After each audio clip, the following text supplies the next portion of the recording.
यदा यदा हि धर्मस्य ग्लानिर्भवति भारत अभ्युत्थानम् अधर्मस्य तदात्मानं सृजाम्यहम् परित्राणाय साधूनां विनाशाय च दुष्कृतां धर्म संस्थापनार्थाय संभवामि युगे युगे।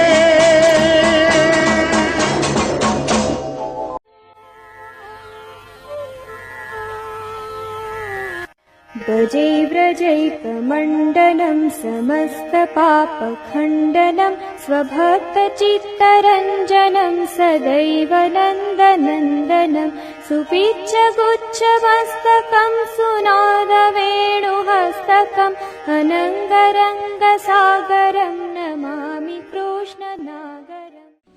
हे अर्जुन, तुमने ये हथियार क्यों छोड़ दिए हैं? चलो धर्म युद्ध लड़ने के लिए। मैं कैसे युद्ध लड़ सकता हूँ? मेरे सामने अपने ही थे। मेरे काका, भाइयों, मामा सब है। मैं उनके सामने युद्ध नहीं कर सकता। उठो बात, मैं तुम्हें सब समझाता हूँ। हे केशव, कोई को तो तुम मुझे ये सिखा रहे हो? ये रिश्तेदार सब चंद दिनों का दिखावा है। और दूसरी ओर अभी तुमने ये कहा, ये रिश्ते और बंधन से भावनाओं का स्रोत होता है। हाँ, यदि मनुष्य सर्व तोड़ देता है, अपनी भावनाओं को त्याग देता है, तो फिर वो कर्म किसके लिए करेगा? अपने धर्म के लिए। अर्थात धर्म के लिए भावना की आवश्यकता नहीं होती?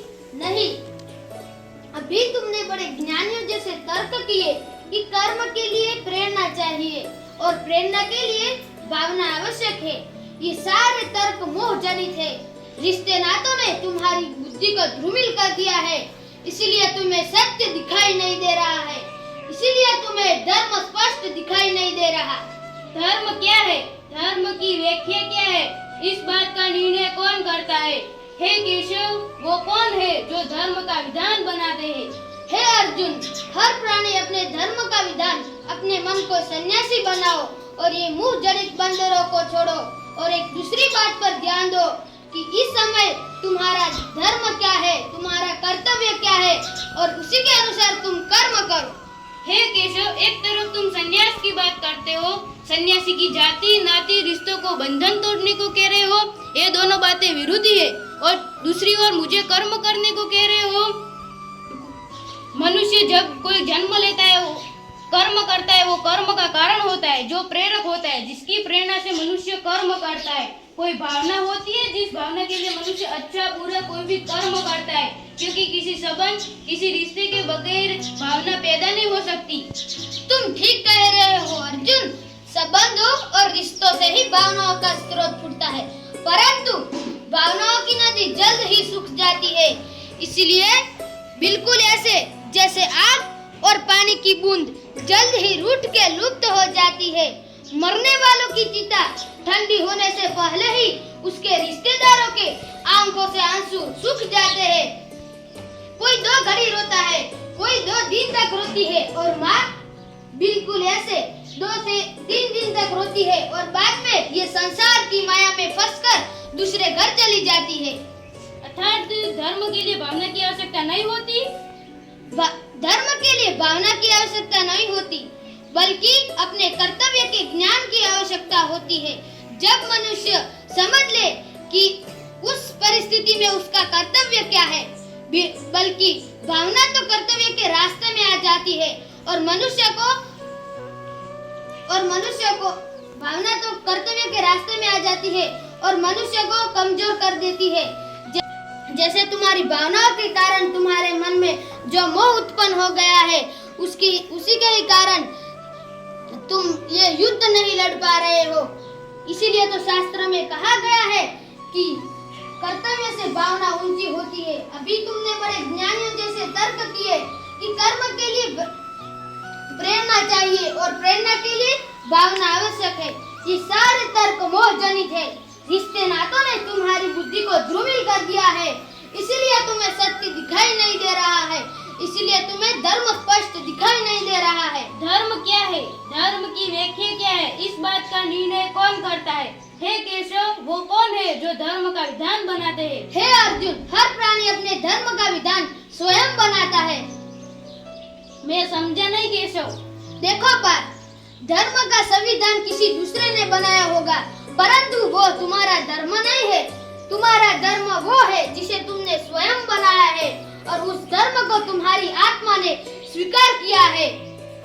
धर्म व्यक्तिगत चीज है जिसे हमें स्वयं समझना पड़ता है। मैं अभी भी नहीं समझा केशव। हे अर्जुन, मैं तुम्हें एक उदाहरण देकर समझाता हूँ। किसी गांव में डाकू हमला कर देते हैं और उस गांव की लड़कियों का अपहरण कर देते हैं। इसी समय किसी का पिता मृत्यु शैया पर अपने जीवन की अंतिम श्वास ले रहा है और अपने पुत्र से बार बार पानी का एक एक घूंट मांग रहा है। इस समय उस व्यक्ति का धर्म क्या है? अपने मरते हुए पिताजी के मुंह में गंगा जल के बूंद बूंद टपकाते अपना पुत्र धर्म निभाए, या गांव की लड़कियों पर आफत संकट आया हुआ उसके सामने तलवार उछालकर उसका सामना करे और अपने जान देकर गांव की इज्जत बचाए? इस समय उस व्यक्ति का कर्तव्य दूसरा और कोई कैसे कर सकता है, जो इसको धर्म का दौरा या धर्म संकट भी कह सकते हैं। इस समय प्रथम धर्म क्या है, उसका अनुसार अपने मन आत्मा जो आवाज देगी वही है। इसलिए है अर्जुन, हर व्यक्ति का धर्म व्यक्तिगत है। अभी तक मैंने जो तुम्हें मृत्यु और जीवन की बात कही वो सिर्फ और सिर्फ शरीर की है। शरीर नश्वर है और आत्मा अमर और अनंत है। किसी के मारे जाने पर भी वो नहीं मरती। आत्मा को जो कोई मानने वाला या मरने वाला समझता है वो दोनों ही अज्ञानी है।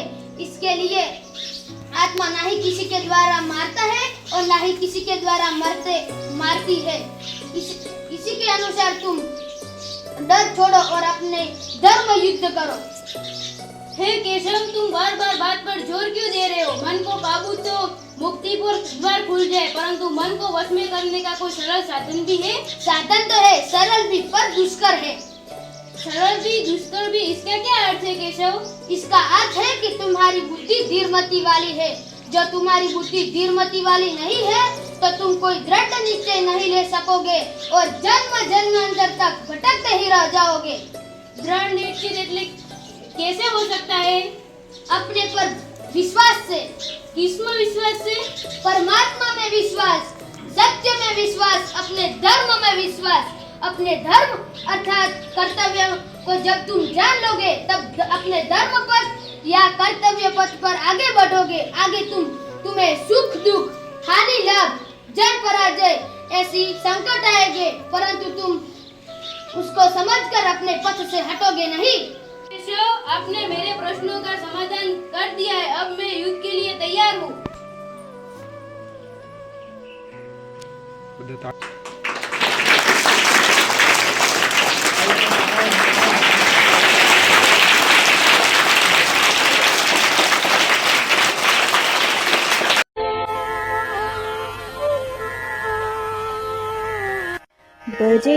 व्रजैकमण्डलं समस्तपापखण्डनं स्वभक्तचित्तरञ्जनं सदैव नन्दनन्दनं सुपिच्चगुच्छमस्तकं सुनादवेणुहस्तकम् अनङ्गरङ्गसागरं नमामि कृष्णनागरं मनोजगर्वमोचनं विशाललोललोचनं विधूतगोपशोचनं नमामि पद्मलोचनं करारविन्दभूधरं स्मितावलोकसुन्दरं महेन्द्रमानधारणं नमामि कृष्णधारणम्। कदम्बसूनकुण्डलं सुचारुगण्डमण्डलं व्रजाङ्गनैकवल्लभं नमामि कृष्णदुर्लभं यशोदया समोदया सगोपया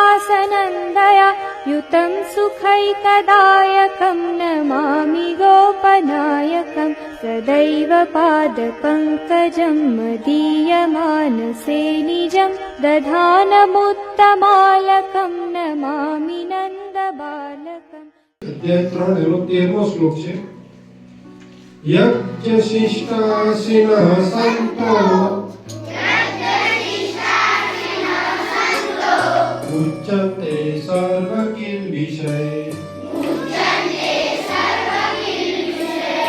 ભુંજતે તે ત્વગં પાપા ये પચંત્યાત્મકારણાत्. હવે આપણે બધા આનું સાથે ગાન કરીએ. યજ્ઞશિષ્ટાસિનઃ સંતો મુચ્યન્તે સર્વકિલ્બિષે ભુંજતે તે ત્વગં પાપા ये પચંત્યાત્મકારણાत्. આનો ભાવાર્થ છે, યજ્ઞમાંથી વધેલા અન્નને આરોગનારા શ્રેષ્ઠ પુરુષો સર્વ પાપોથી મુક્ત થઈ જાય છે, અને જે પાપીઓ પોતાના શરીરના પોષણ માટે જ અન્ન રાંધે છે તેઓ તો પાપને જ ખાય છે.